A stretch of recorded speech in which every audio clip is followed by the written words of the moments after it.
Que penser de la situation en Ukraine aujourd'hui où des innocents meurent, sont malmenés, n'ayant pas demandé de vivre cette catastrophe?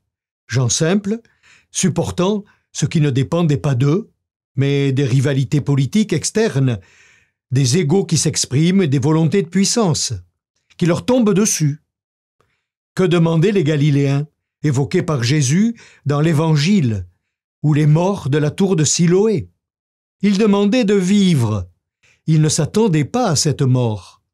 Alors qui est responsable? Oui, la question est là de toujours. Dieu? Dieu n'est pas une assurance vie. Contre la mort? Il appelle à vivre. Il appelle à porter la vie et non la mort. Mais il appelle à se convertir. C'est tout le message de l'Évangile et le témoignage de Jésus. Il n'appelle pas à fuir la vie et les événements, mais à vivre dans sa grâce de façon à n'être pas surpris par ce qui survient, même la mort. Tel Saint Louis de Gonzague, mort à 23 ans, il soignait les pestiférés et il écrivait à sa mère qu'il fallait vivre chaque jour dans l'amour de Dieu comme si c'était le dernier. Il n'avait pas cherché la peste. Oui, des événements nous révoltent et paraissent injustes. Des événements sont sans réponse humaine. Sinon, de nous renvoyer au sens de la vie à vivre en portant du fruit. Nous connaissons le regard de Dieu. Il est espérance. Dieu patience. Dieu qui croit en chacun contre toute espérance. Dieu comme le maître du figuier qui ose une dernière fois, et parfois elle se succède. Oui, le maître, il va encore nourrir cet arbre pour qu'il porte du fruit.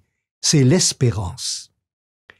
C'est la parole de Jésus et le don de son amour sans cesse à accueillir qui font fructifier une vie marquée par ce soin que Dieu prend de toute vie.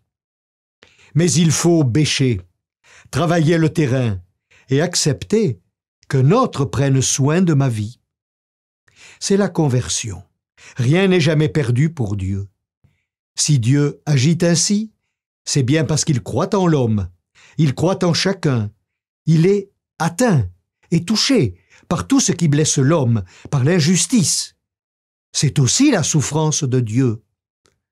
Mais Dieu combat le mal par la force de l'amour et de la vie, de ceux qui, la pelle à la main, bêchent la terre pour faire germer amour, vie et espérance, et parfois contre toute espérance.